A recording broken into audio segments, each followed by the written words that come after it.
It's very exciting to have a chance to talk to Robert. And last night I was researching IHG. I noticed that in the Kaohsiung area, IHG actually has the number 1 and number 2 most highly ranked hotel by travelers in the Kaohsiung area.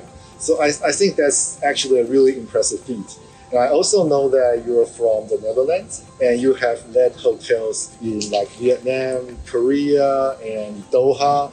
When you're leading a hotel like this with such sky-high expectations, what are the major challenges that you're facing when you're managing and leading a hotel with a culturally diverse team to tackle this kind of challenge? Great question. Not a small one to start with. Yeah. There's always a red line through all of those assignments. Okay. You work with people from different cultures, backgrounds, and so on. But ultimately, our goal is always to deliver a great guest experience that translates in happy guests and guests that want to come back. And so we bring a return to the owners that build the hotels. But what I've seen over the last 2 decades is that technology innovation is taking a bit more of a forefront and is more engaged now because our users. 20 years ago, our guests were not on their phones. Now everybody's on their phones. Right. The whole guest experience has changed as such. It's been exciting to work in the industry and to really still focus on guest experience, which is all about human engagement. A warm welcome, a great check-in experience, great breakfast, clean room is the same in every different territory or country that I've worked. And everywhere I go, the biggest challenge is probably myself. I put the bar high. I like to bring something new, and I like to bring my experience from the past and show that you're able to go different route or stand out maybe more than we thought we would. To bring that change, in many places like, no, we cannot do that. We work this way, this is how it works.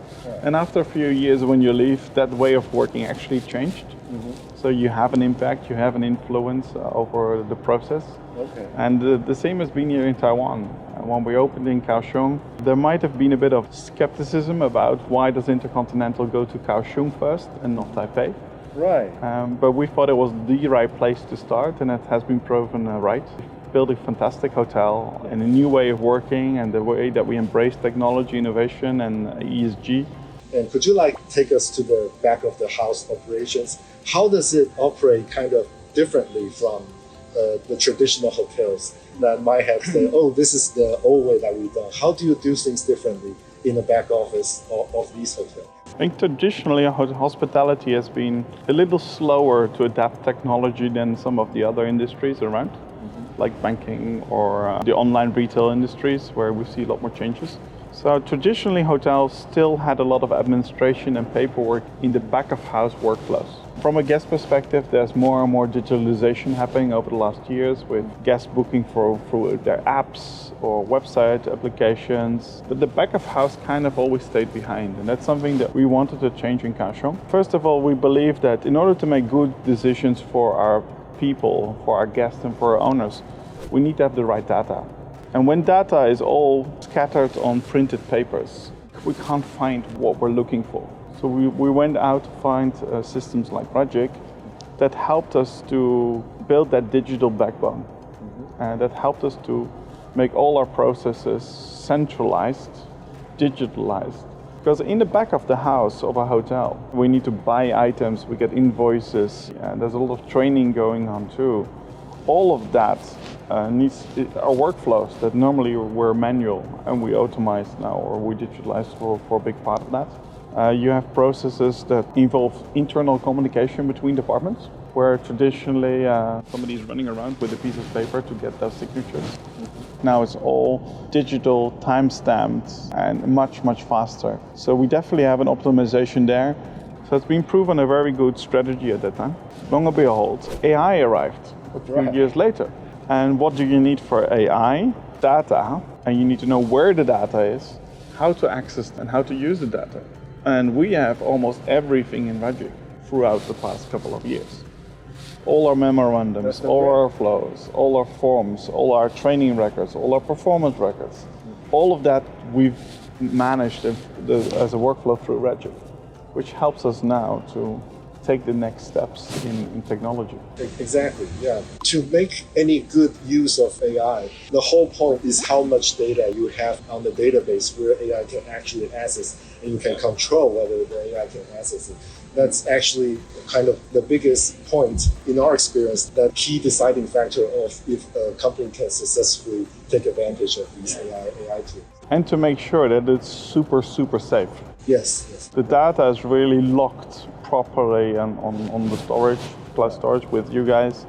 And there's a lot of authorization levels that you have to go through before you can access certain data to make sure we comply with all data privacy regulations, that we only store data that we really need, that we also get rid of data that we don't need anymore, and that we only use it for certain processes and have those security and safety features 100% locked off. And we as a company, we put a lot of resource on data security because when we're managing business data for so many companies, it's kind of a question that every company just keeps on repeating, ask us. No matter it's data recovery or if you have done some security scans, it's just also always on the top of our list. Also, I know that you are a very technology and hands-on manager, that you even know how to build these kind of automations yourself. Do you think this is like a personal hobby, or do you think it's like a very important thing for an executive to really understand these technology in detail in order to successfully for the organization to adopt it? For me, it's not really a hobby. Okay. We in the business leaders, we need to understand where our industries are going and are moving over the next 5, 10, 15 years. So for me, it's part of the strategy. For me to understand, to build out strategies, and to build out also how are we going to help our employees to give a better guest experience. Because at the end of the day, again, the guest experience is always the red wire. So I prefer that our team members have more time or better resources to spend time with the guest and to make a real great impact, human impact, rather than sitting in an office and doing a task that could be automated or where AI could assist.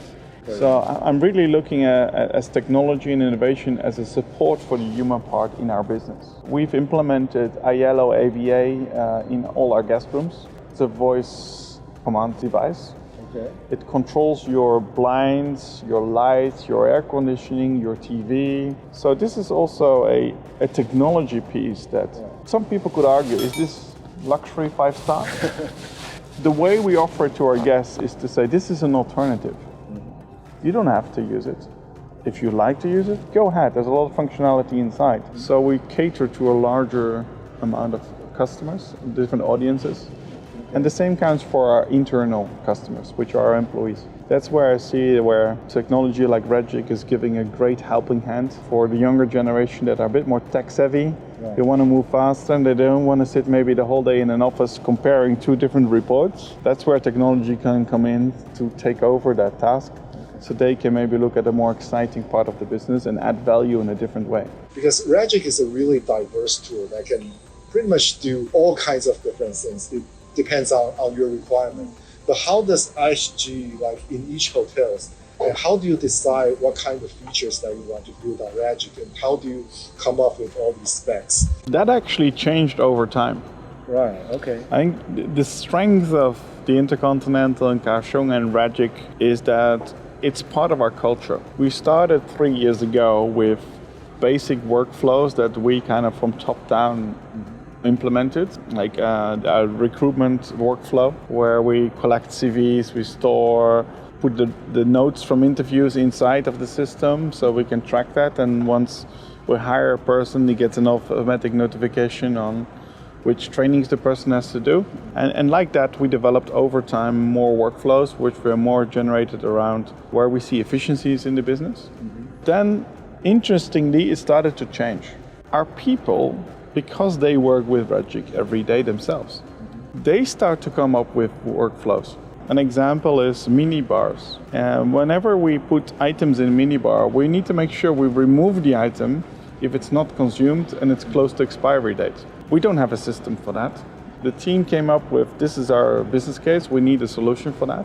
Okay. How could that work? So we designed a process where They import information into Ragic with their own cell phone once they put the items inside. And Ragic produces a report every day for them to know which rooms they need to take what out of the minibar. So as a result, we don't have any more spoilage. We have no items that go spoiled into the minibar. So also no risk and safety risk for guests, for example. But this is something where the team came up with. That's a bottom-up approach. So we started top-down, then the bottom-up flew in, and now we're probably half-half, which is a great place to be. And it's great to see that the team is really embracing the technology, and that generates then more impact, because ultimately the best person that knows how to do the job is the person themselves. Exactly, yes. So they know what problems they run into, and they most likely also know what kind of solution they need. But in the past, they didn't know how to use technology in the solution process. Right. And by using Ragic and by creating the culture, we gave them the opportunity to think about the technology solution and bring it up for us to implement. Okay. And then the snowball runs. Yes. Yeah, that's kind of the ideal situation that we're looking for when you're running a software like Ragic. Now, the Gartner has a term for this. It's called citizen developers. So it's where like everyone is like someone from the IT department, and they can come up with IT solutions that can solve their everyday problems. Are there any like obstacles that you ran into when you're trying to do this? Because right now what you're describing is an ideal dream situation for managers, that people understands and love this tool, knows how to solve problems with this. And how do you get there? I think the biggest challenge for us was not the junior people, not the senior people, but the middle management in between. Okay. Because traditionally there's the ways of working as a pyramid, top down, enables the middle management to have certain power and control over the process. When we started to change, there was more transparency. For example, how long does it take to get an approval for a certain thing? In the past, when people were running around with paper, you couldn't see if it takes a day longer or earlier. Now with the timestamps, we can see exactly when it's approved and how it's approved and so on. The change management had most to do with the middle management. Okay. So I think the way we went around it is by working top down and picking out the processes that we knew are going to make the biggest impact in their lives in a positive way. Okay. Resolve their problems first. Okay. When they figure out their problems are going to get easier or resolved, then they're more open-minded to inspire others to use the system. Another challenge that we've had over the years is people joining makes them struggle because they've never experienced a hotel which is like this. So almost everybody we bring in new first has a shock when we open Ragic and we show all the workflows that we've had. And they're looking on their desk, where's my paper? Yeah, we don't have. Okay. It's definitely management I would meet. And I don't really talk about the job. They've been interviewed for the role and they can do the role. But we're talking more about the culture that we have, focus points, and how important technology innovation is in our hotel and how we're using it to kind of warn or prepare people for a scenario that we work different. I would imagine the onboarding flow for new employees will be significantly different with these kind of technology tools. I would imagine you will have new employees very regularly, but you can't train them over and over again, like with every new employee when they come. How do you have a standard operating procedure of like getting them up to speed with all these tools? It's actually on departmental level. Okay. So once they join in their department, we connect them to a buddy to explain how processes work, how procedures work, how the SOPs work in that department, and how we connect with others. And once they connect to their email address, they see the Ragic notifications coming in. Then they start to know. And do you have any other stories that you might be able to share of how adopting Ragic might have helped some of the hotel operations? Through adaptation of automation with Ragic and some of the other tools that we now tap into too, we managed over the 3 years to reduce as well the amount of people that we're having in certain functions. Our finance department moved from 15 people to 11. Our reservations and telephone operator department went from 7 to 5, to 3 to 4 million in terms of yearly payroll savings through using technology like Ragic and some others. Another benefit for us is the data. Having everything available at the same place allows us to make better decisions for the business and helps us to understand really what a guest is looking for or what the team really needs. Ragic was the starting point for the culture to arrive. And with Ragic developing and coming with new APIs and new connectivities, that makes the system even more relevant. Helps the team to think of new workflows that they were not able to do in the past. I'm so happy to hear that. Yeah, I believe that when Ragic makes a difference in an organization, we can always see a cultural shift for the organization, and that's always something that we really like to hear, because when everybody starts thinking about taking advantage of technology and digital tools to improve their operations, it just gets the organization on the track of continuously improving the operations. Yeah. It's just something that can just keep going. No, absolutely. And the savings I was just talking about, these are just clear right in front of our eyes. Yeah. But there's an incredible amount of saving in terms of optimization of the workflow. Yeah. And hospitality industry has not always been the most soft industry. It's known for long hours, lots of administration, lots of stress and pressure. Mm-hmm. And through these processes, we see that goes down. Our people make less overtime. Our finance department is out on 6 o'clock, all out. Mm-hmm. Again, when we started with more people, they were always making overtime. So we're managing through the technology to have clear processes, transparent processes, trackable processes, mm-hmm. making a real impact into the work-life balance of the people that we work with. Mm-hmm. And through that, we think we can be a better place to work. We hope this year to win again Asia's best place to work for hotel business. Really work on creating that environment where technology, as much as for the guest, is a supplement mm-hmm. that helps people to make choices and to work better and to go happier home at the end of the day too. That's kind of matches our values. We just think that you should really get organizations and people to work smarter, not just harder.